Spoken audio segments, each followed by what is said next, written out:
Bonjour, vous assistez aux rencontres auteurs du Salon du Livre d'expression populaire et de critique sociale. Nous sommes confinés, l'édition 2020 a lieu en version digitale et un petit peu artisanale comme vous pouvez le voir. Ce sont les aléas de la technique. Dans quelques instants, je vais échanger avec Joseph Pontus autour de son livre À la ligne, paru aux éditions La Table Ronde. Éducateur spécialisé de formation, Joseph Pontus s'est retrouvé confronté à la réalité du monde ouvrier. Devenu intérimaire, cette évolution libérale de l'esclavage, il se confronte à cette machine à broyer qu'est l'usine. S'il avait déjà écrit par le passé, c'est en individu lambda qu'il intègre ce système sans aucune volonté préalable, ni journalistique ni littéraire. Si un livre est né de cette expérience sociale, humaine, économique, l'idée de départ était, comme pour beaucoup, d'avoir de quoi manger. À la ligne, paru aux éditions La Table Ronde, a reçu le prix Amila Meker en 2019 à l'occasion de l'édition précédente. Ah bien, parfait, parce que je l'ai l'édition précédente du Salon du livre d'expression populaire et de critique sociale. Surprenant pour un livre avec cette thématique, À la ligne est écrit dans une prose poétique, sans fioriture ni ponctuation. C'est drôle, jalonné de références littéraires, c'est acide, percutant, juste, tant qu'on oscille entre littérature et témoignage, entre poésie et non-fiction. Joseph Pontus, bonjour. Bonjour. Alors, allier poésie, même en prose, et monde ouvrier, ce n'est pas très courant. Comment ce choix s'est-il imposé? Déjà, un grand salut à tous les camarades d'Arras. C'est un peu triste de ne pas être là pour le 1er mai. Donc, un petit peu en avance, Ah, du muguet, ah toi, du jardin. Voilà, pour tous les camarades. Ouais, non. En fait, l'idée, comme c'était dit très justement, je suis pas du tout allé à l'usine pour écrire, juste pour amener un chèque à la fin du mois, quoi. Et il m'a vraiment fallu écrire assez rapidement tous les soirs en rentrant pour pas que la machine me bouffe, quoi, pour pas devenir cinglé. Je pensais rester 2, 3 mois et puis garder ces notes-là pour raconter au coin du feu quand je serai grand-père, quoi. Euh, et très très vite, j'écrivais dans ma tête à l'usine, mais la cadence est telle, enfin pour se figurer, la cadence, c'est exactement encore aujourd'hui comme la scène des temps modernes de Chaplin, mhm, quand il serre ses boulons. oui. Et quand il va pas assez vite, bah, il y a les copains qui le menacent avec leur clé à molette. Et quand tu peux prendre un petit peu d'avance, bah, il te reste 10 ou 15 secondes de pensée Ah sur oui, la tâche que tu as à faire pendant 1 minute. Et en 10 ou 15 secondes de pensée, tu n'as pas le temps d'écrire des longues phrases dans ta tête. oui, nécessairement. Euh, donc, en rentrant le soir, j'ai vraiment essayé d'écrire de la manière dont je pensais quand j'étais sur mes lignes de production. Mhm. Donc, ça a pris tout de suite cette forme-là. Et j'ai trouvé que c'était vraiment ouais, l'alliance de la forme et du fond et de l'adéquation entre le rythme de la pensée au travail et la manière de vouloir le rendre par l'écrit. Oui, c'est vraiment, c'est un choix, enfin, si je peux dire, délibéré qui s'est imposé. Le rythme Ah s'est ouais, ouais, imposé ouais, de tout de suite. lui-même. Ouais, ouais, tout de suite. C'était pas une idée, une construction stylistique. Ah C'était. non, non, non, c'est pas du tout un artefact, un truc pour faire du style, quoi. Euh, voilà, j'ai quand même un infini respect et une infinie tendresse pour mes vieux profs de français qui disaient qui m'ont toujours dit que le style, c'est l'alliance du fond et de la forme. Et il faut pas faire de la forme pour faire de la forme, ça n'a aucun intérêt, quoi. Enfin, Oui. et justement, le fait que si j'avais voulu, c'est vraiment l'idée d'opposition entre le rythme et la cadence. La cadence, elle est inexorable. À l'usine, on a 1 minute pour faire sa tâche qui nous est impartie. Et si j'avais voulu épouser la cadence de l'usine, j'aurais écrit en vers régulier, en alexandrin, le truc Oui. implacable qui avance. Mhm. Et en fait, le rythme que j'ai trouvé, c'est une façon de lutter contre cette cadence. Et c'est pour ça que c'est du vers libre, parce que on n'a jamais le même temps de pensée suivant le geste qu'on effectue. Un coup, on va avoir 10 secondes d'avance, un coup, 15 secondes, et un Ah coup, on va oui. avoir qu'une seconde. D'accord, donc il y a vraiment une Et ça, rythmique qui s'impose en fait et que toi tu as justement gardé pour garder un peu la tête froide, quoi. bah ouais, c'est un petit peu réfléchi quand même. On dirait pas. Non, on dirait que c'est facile, mais non, non, c'est Oh c'est- c'est non. un petit peu pensé quand même, quoi. Il y a beaucoup de références littéraires d'ailleurs dans ce texte. Qu'est-ce qu'elles ont représenté? Que représente la littérature pour toi? Et selon ce que tu as pu expérimenter sur le terrain, en fait, qu'est-ce qu'elle pourrait apporter à des gens qui penseraient qu'elle n'est pas pour eux? Parce qu'il y a encore beaucoup de gens qui sont. Euh, Bah, pour moi, c'est tout, parce que, enfin, voilà, la seule matière dans laquelle j'étais bon à l'école, c'était le français. Les matières scientifiques, j'en parle même pas. L'histoire, c'était non. La philo, trop compliqué. Les langues, j'ai jamais été doué. Donc non, non, moi, il y avait que les bouquins, les bouquins, les bouquins. Mhm. Donc infiniment de lecture, de l'écriture depuis tout jeune. Et quand on est dans des grandes épreuves comme celle de l'usine, on cherche à quoi se rattacher, ce qui nous fait tenir debout. Et moi, ce qui me faisait tenir debout, c'était évidemment mes proches, mon épouse, ma famille, mes amis.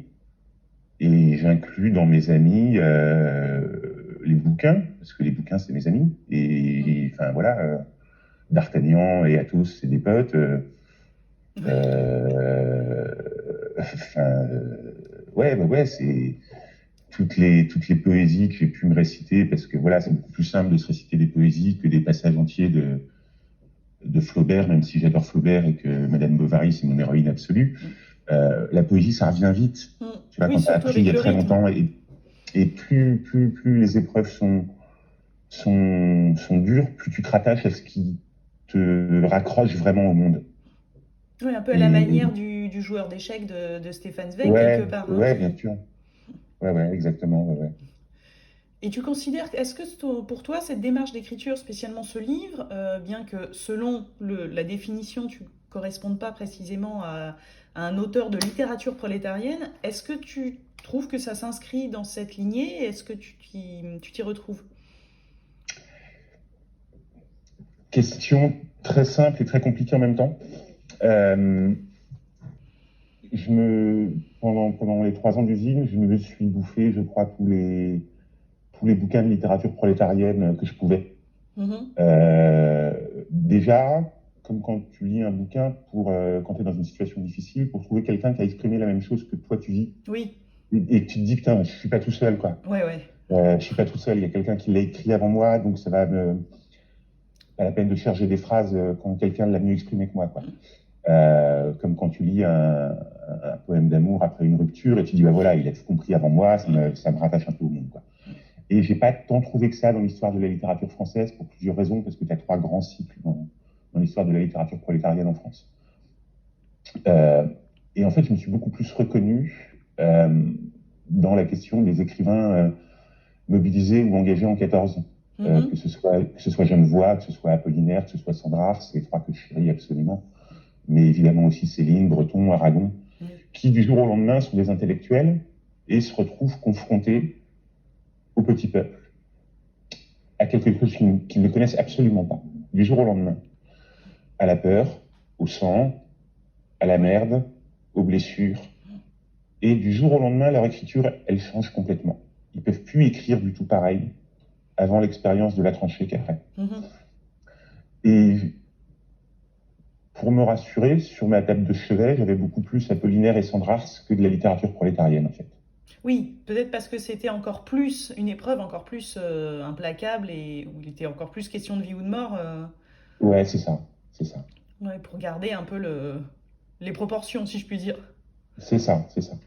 Et tes anciens collègues, ils l'ont lu en fait, ton Ah ben, livre c'est les, ou... pro- c'est les premiers à qui j'ai annoncé la nouvelle que le bouquin allait sortir. Ouais. Et c'est les premiers, enfin, je leur ai payé un apéro un vendredi, j'étais encore en poste. Et les gars, je leur dis, j'ai une bonne nouvelle à vous annoncer. Ah bah, tu as trouvé un vrai travail. Je dis, bah non, c'est pas ça. Non. Tu vas avoir un bébé. Non, c'est pas ça. C'est quoi la bonne nouvelle? Donc, faut se figurer quand même un apéro le vendredi à la fin de la semaine, après une semaine d'abattoir, avec des ouvriers bretons d'abattoir, quoi. C'est pas les mecs les plus expansifs du monde, quoi. Et ben, je vais sortir un bouquin. Oh, bah, c'est bien. Et un bouquin sur quoi? Bah, sur l'usine. Là, ils m'ont regardé comme si je sortais de qu'est-ce que tu veux raconter? Qu'est-ce que tu veux raconter? Et comme je les cite quand même pas mal, je leur ai lu tous les passages qui les concernaient. Ouais. Déjà pour savoir si, déjà par respect, pour savoir s'ils validaient, enfin, si tu vois, justement, ma forme n'était pas trop barrée pour eux. Mhm. Et je leur ai demandé, est-ce que je garde vos prénoms? Ah oui. Parce que tu vois, comme dans la Voix du Nord, Ouest France, enfin partout maintenant, Oui, pose une change les question à prénoms. quelqu'un, le prénom a été changé, quoi. Enfin, Mm. alors que c'est bon, quoi, il n'y a aucun risque dans ta vie, quoi. Et ils m'ont dit tout de suite, ce que tu racontes, c'est beau et c'est nous. Ah Donc oui. surtout, tu gardes nos prénoms. Et on passe justement à côté de toutes les références que tu balances, mais on s'en fout complètement parce que tu racontes, c'est nous. Oui, C'est nous. d'accord. Ils ne sont pas sentis justement éventuellement un peu intimidés ou mis de côté parce Pas que du tout, les pas du tout. références les... Et paradoxalement, enfin évidemment, c'est pas des grands lecteurs, mais cette forme-là, ça a été beaucoup plus facile pour eux de le lire parce que justement, je pense qu'ils ont retrouvé la cadence de l'usine. Oui. Et si j'avais fait des gros blocs de paragraphes, ça aurait été beaucoup plus décourageant pour eux.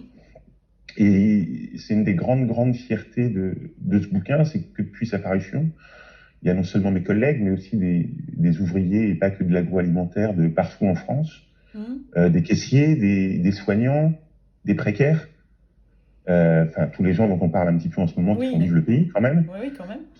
qui disent bah, ce bouquin ce que tu racontes, c'est nous.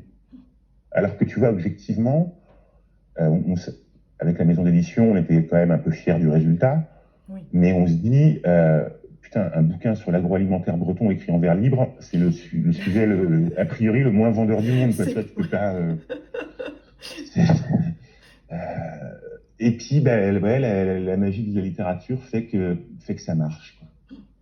Et de la littérature, et des lecteurs, et des libraires, et de tous les gens qui font vivre ce livre depuis sa parution. Quoi. Oui, parce qu'il accumule effectivement, j'en profite pour le rappeler, il a eu beaucoup de prix. J'ai cité le prix Amila Mecker, mais il a eu le prix RTL également, Ouais, d'autres. Alors, le, ouais, le prix Régine de Forges, le prix des bibliothèques de la ville de Paris, le prix Obiou, le prix Eugène David du roman populiste. Voilà, puis quand tu vois le palmarès de tous ces prix avec les gens qui m'ont devancé, tu fais juste putain, c'est quand même cool, quoi. C'est quand même cool. alors pour Et l'édition, excuse-moi, vas-y. non, puis aussi, ben voilà, c'est ce qu'on disait aussi, pas mal de traductions. Oui, Donc, traduit ou en cours de traduction en 8 langues. d'accord, donc oui, qui va Donc, s'exporter. en serbe, en norvégien, en coréen, en anglais, en espagnol, en allemand. Euh, c'est juste, euh, c'est juste incroyable de voir à quel point ouais, je crois, la question du travail, de l'aliénation, de la précarité et de la littérature il y a encore une porte d'entrée et d'intérêt pour ça aujourd'hui, quoi. Oui, et puis d'intérêt universel, comme tu le Ouais, pointes là. complet. C'est vrai qu'entre la Norvège et la Corée, on ne pourrait pas forcément penser qu'il y a beaucoup de points communs. Bah, les conditions de travail et la littérature en sont déjà deux. Ouais. Et puis, bah, j'en profite pour signaler qu'il y a une très bonne série documentaire là. Donc là, comme on est à Arras le 1er mai, qui est passé le 28 avril sur Arte, réalisé par Stan Neumann, qui s'appelle Une histoire ouvrière de la classe européenne. Mhm. Non, une histoire européenne de la classe ouvrière, pardon.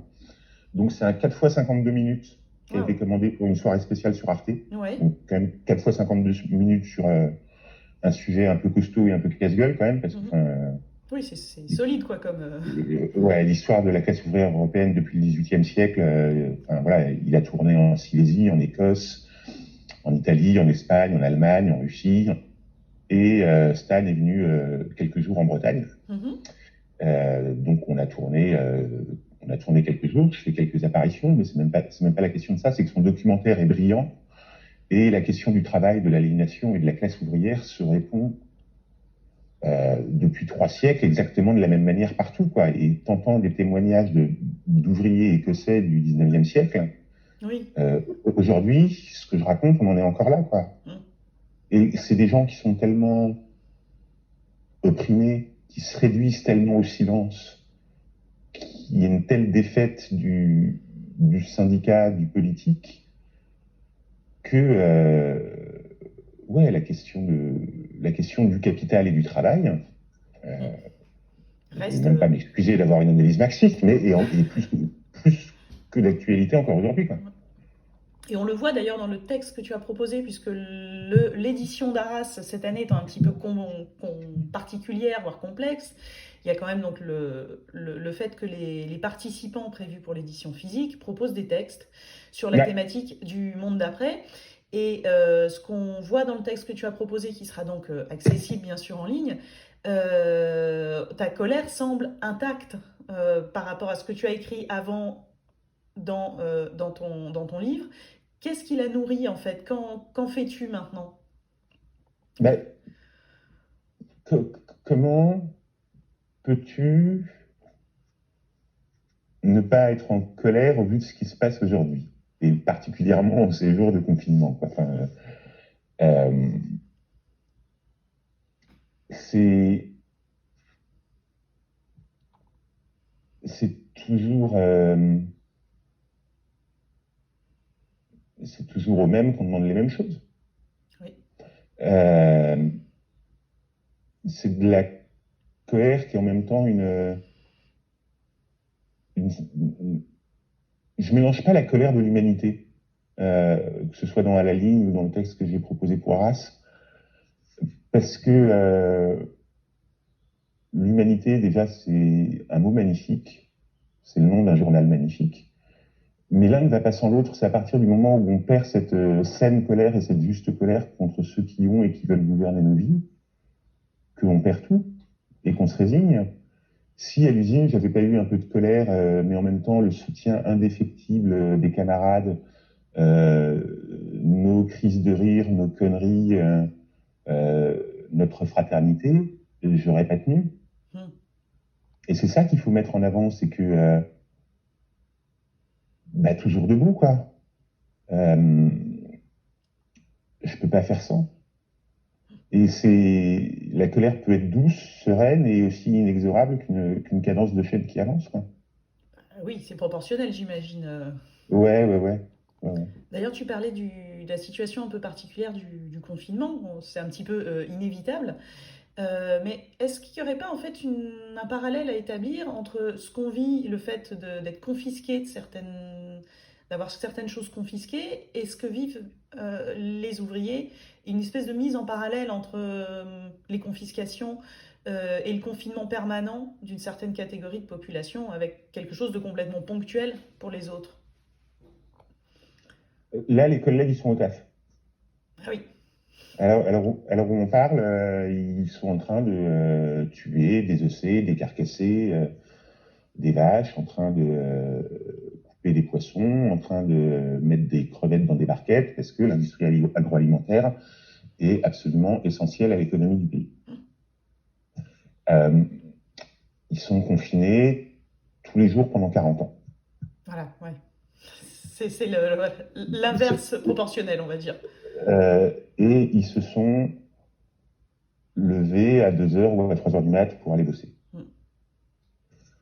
Euh,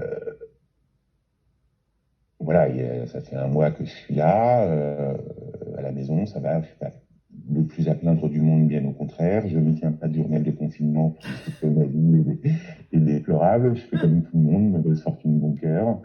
Effectivement, j'aimerais bien aller me balader à la plage, mais elle est à 1,5 km, donc on peut même pas voir la mer depuis, ce qui fait un peu chier quand même quand tu habites à Lorient, mais bon, c'est pas grave. Euh, quand tu t'es tapé, quand tu t'es tapé 3 ans d'usine, tu relativises, quoi. Oui, Tu sais que nos peines, elles sont infiniment moins pénibles que celles que se tapent les copains et les copines tous les jours.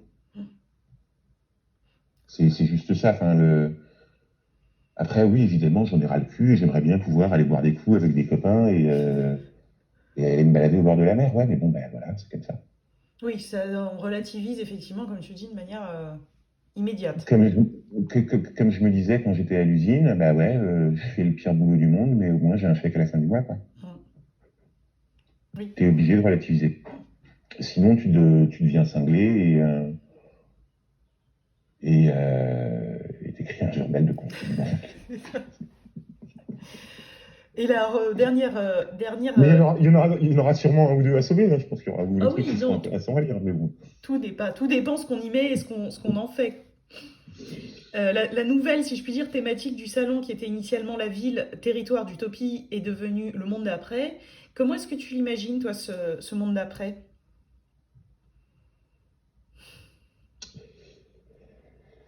Euh, j'en sais foutre rien. Euh, je pensais à ça ce matin, là, il y avait je suis comme un con, je fais comme tout le monde, hein, je devrais faire plein de trucs, lire plein de livres, écrire plein de textes. Ben, je regarde les infos le matin quand je me réveille, quoi. Ça m'énerve, mais enfin voilà. Et ce matin, sur France Info, il y avait un reportage sur les enterrements. Ce truc absolument terrible où tu peux même plus enterrer tes morts. Ah, quand même. Bah non, tu peux pas. Tu peux pas. T'as pas le droit d'aller enterrer tes morts. Et il y en a un paquet quand même. Ah bah là, oui, On, on- effectivement. on sait quand même que l'histoire de l'humanité s'est forgée à partir du moment où l'homme a pris conscience qu'il devait enterrer ses morts, quoi. Enfin, tu vois, il y a des rituels de passage qui sont quand même assez importants. Et donc, je repensais évidemment à des. Je me dis, putain, s'il y a quelqu'un de ma famille qui meurt, je pourrais même pas aller l'enterrer. Et du coup, je repensais à des beaux souvenirs d'enterrement. Enfin, tu vois, Oui. paradoxalement, des très joyeux trucs où c'est sordide, mais enfin, tu balances un peu de terre, un bouquet de fleurs, un bouquin, et ensuite tu vas te bourrer la gueule et tu danses toute la nuit avec tes potes, quoi. Avec la musique à fond, parce que c'est la meilleure manière de rendre hommage. Et du coup, je repensais à la chanson de Brassens, Les funérailles d'antan. Mais où sont les funérailles d'antan? Les petits corbillards, corbillards, corbillards de nos ancêtres. Qui racontent en plus même les funérailles d'avant, le monde d'avant que j'ai connu. Oui, c'est un retour arrière-arrière, là. Un retour arrière-arrière. Et je me dis, bah, le monde d'après, bah, j'en sais rien. J'essaie déjà de me rattacher au monde d'avant. Mm. Euh, Après, on fera comme d'hab, hein, on s'adaptera, puis ce qu'il y aura à pervertir en loose D, on essaiera de le pervertir en loose D, quoi. Oui, je crois que ce sera assez bien parti, là, dès le. Je vois, je suis pas prophète, je suis pas politologue, je vais pas faire expert BFM en disant ça va se passer comme ça, comme ça, comme ça. Euh, Mon épouse qui est dans l'éducation nationale ne sait même pas en internat, ne sait même pas quand elle va reprendre, comment, sur quelle modalité. Enfin, Mm. c'est n'importe quoi. Enfin, euh, nous, auteurs, on voit comment on est là. Tous les salons, toutes les rencontres sont annulées. On voit comment galèrent les copains libraires. Tous les organisateurs de festivals qui se craquent pendant un an pour nous faire venir et organiser des trucs. On est comme des coqs en pâte. Ils sont tous ravagés à essayer de proposer des trucs en septembre, en octobre. Euh, Nous, les auteurs, on sait que c'est que la partie émergée de l'iceberg, quoi. Il y a tellement de petites mains qui travaillent avant pour pas leur rendre hommage et se rendre compte à quel point ce qui bosse est formidable, quoi. Euh, donc non, le monde d'après, enfin, je suis comme tout le monde, hein, j'aimerais juste passer 3 jours à Arras, à discuter, à boire des bières, à manger du maroilles et à me pavaner place des héros, quoi. Enfin, Avec un peu de chance, ce sera le cas pour l'édition prochaine. ouais, bah ouais, ouais, ouais. En tout cas, merci de ce temps et de tes réponses pour déjà cette édition donc particulière. Je rappelle que ton livre s'appelle À la ligne et qu'il est paru aux éditions La Table Ronde. Merci beaucoup.